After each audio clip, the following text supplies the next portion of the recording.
everyone, it's me Jenny and it's time for another British culture type thing. And given that I talked about the British royal family 2 weeks ago according to my schedule, if not actually according to my video upload time, it would be thoroughly inappropriate of me not to talk about the other side of the political sphere, which is of course the general election that happened yesterday and the results came through today / very early yesterday morning.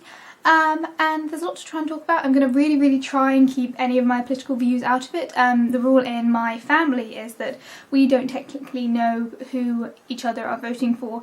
We kind of know because we have similar sort of moral and political views, but we never actually ask and we never actually tell. So it's very confusing for some people who come round, knock on doors and ask who we're going to vote for and would it be okay if we vote for them and who else in your family would be voting for this, and we're like, I don't know, we don't ask. So I'll try and keep my political views out of it, but they'll probably slip in because it's hard not to talk about politics without bringing in some sort of political ideology. Basically, the general consensus is the Tories, aka the Conservative Party, won a huge victory, a lot of seats, followed by Labour. Liberal Democrats were completely crushed.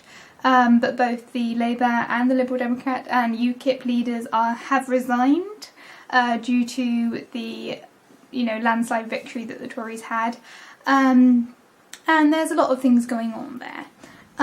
But basically, Tories are in power. They won outright. Last time it was a bit of a complicated issue because they didn't win outright. They had to kind of get supported by the Liberal Democrats in order to move up.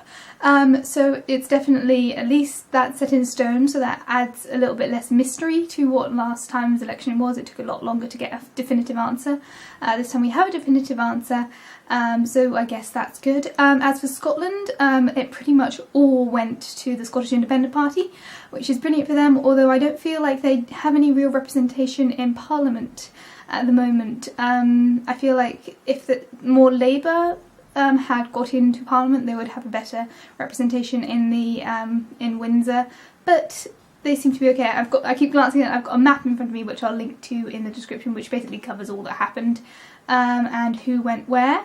I've got to give points to Brighton Pavilion, who are the only constituency according to this map who went for the Green Party, so you guys are awesome.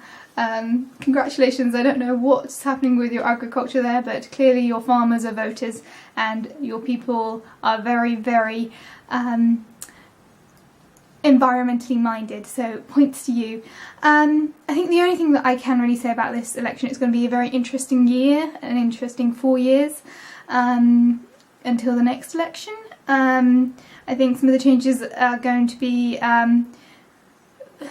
given the vast majority of Tory power. I think there's going to be some decisions which would be flip-flopped around for quite a while, but because they have such a high majority, I think a lot of decisions are going to be made very quickly, so a lot of changes are going to be made without much debate, so that could be a good thing, but it could also be a very bad thing.